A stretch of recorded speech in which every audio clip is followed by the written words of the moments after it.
Christmas. For most, it's a time of family, faith, and an expression of goodwill towards fellow man. But for Fedor Holz, Christmas is a time of violence. In a tweet heard around the poker world, on the most holiest of days, the German legend accused a Brazilian professional MTT player called Rodrigo Sage of cheating. Fedor dropping the bombs. Oh, that's it! Oh, big shots!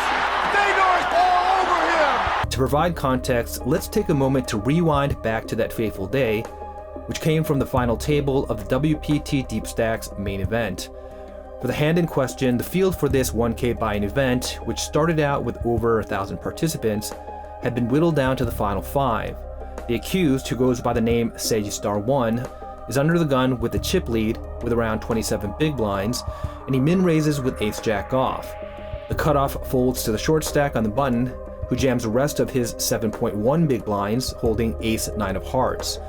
It then folds back around to Sagestar, who goes into his time bank before tossing his cards to the muck, despite getting great odds. Watching it live, the immediate response of the chat pros in the peanut gallery was one of bewilderment and confusion. And this sentiment soon transformed into widespread anger and condemnation when it was discovered that this final table transaction was not exactly at arm's length.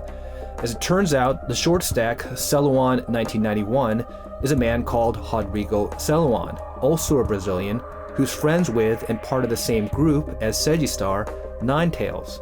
And there's more. The two had apparently swapped action for this particular tournament. Porra. Swapping is a common practice where one player, call him player A, purchases a portion of the buy-in for another player, call him player B, and then player B purchases a portion of the buy-in for player A.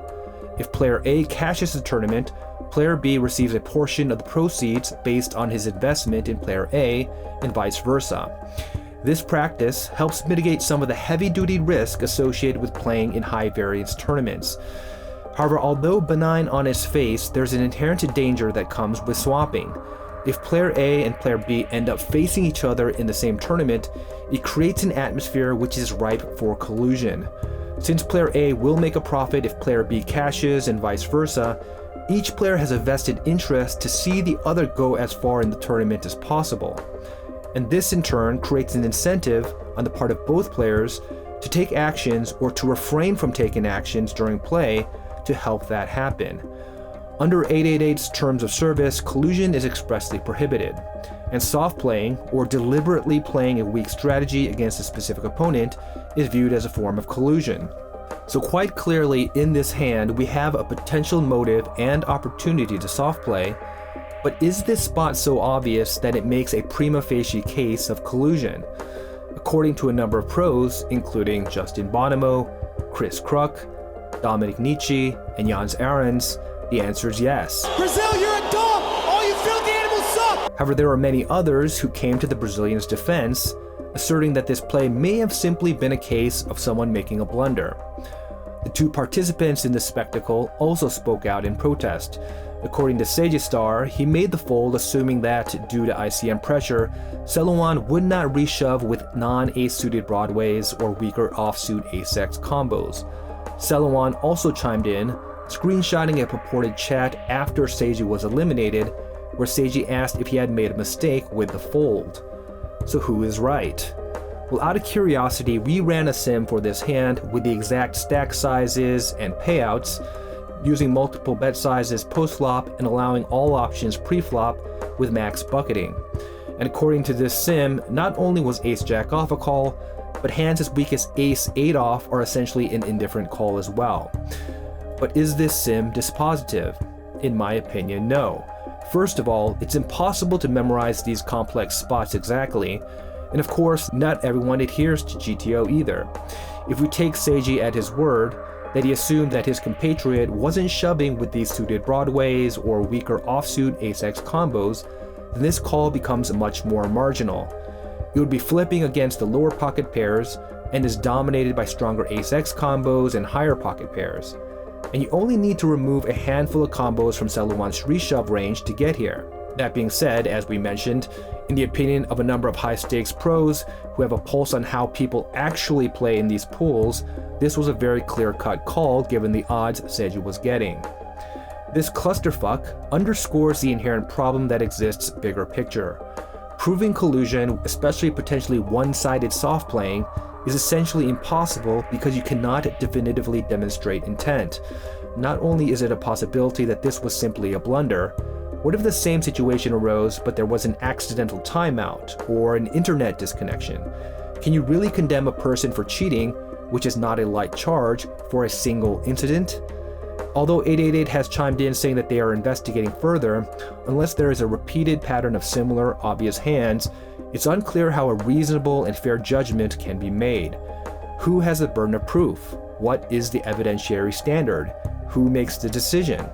Will they rely on the judgment of other high-stakes pros who may have an incentive to decrease the number of strong competitors in the pool and may be deathly afraid of competition themselves?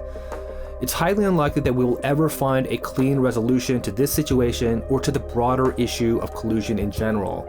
And this should give us pause and make us question whether swapping should be condoned in the first place. By its very nature, swapping creates structural weaknesses in the game's integrity. It is unavoidable. You often hear players state that at the felt, they want to take the actions that will maximize their EV. But what does that mean as a practical matter? Well, it means that they take into account all of the relevant factors of the hand that impact the probability of them winning or losing, and by how much, including their hand strength, the player's ranges, their positions, stack sizes, and the size of the pot. In tournaments, other factors come into play, such as the payouts, future game, and the strength of the field. When players swap with each other, an additional factor impacts the EV of each player's decisions, the EV of the other players they have swapped with. Put yourself in Seiji's shoes in this pivotal moment. Since you swapped with your amigo, if you call here and bust him out, not only will you probably hear some shit when you get back to the favela, you personally will lose out on an opportunity to ladder up with your investment. In other words, the EV of your decision, not just with respect to your own hand, but your real-life EV, is directly impacted by the ICM pressure felt by Seluen's stack. The rational thing to do in this situation would be to take this into account when making your decision. And even if we assume that Seiji has a pure heart and a clear conscience, it's dubious to think that this consideration, which has a very real impact on his bottom line, wouldn't influence his decision in some capacity, even if only subconsciously. This isn't something that can be simply compartmentalized and neatly tucked away and quarantined from the decision-making process, because as we all know, poker is as much of an art as it is a science.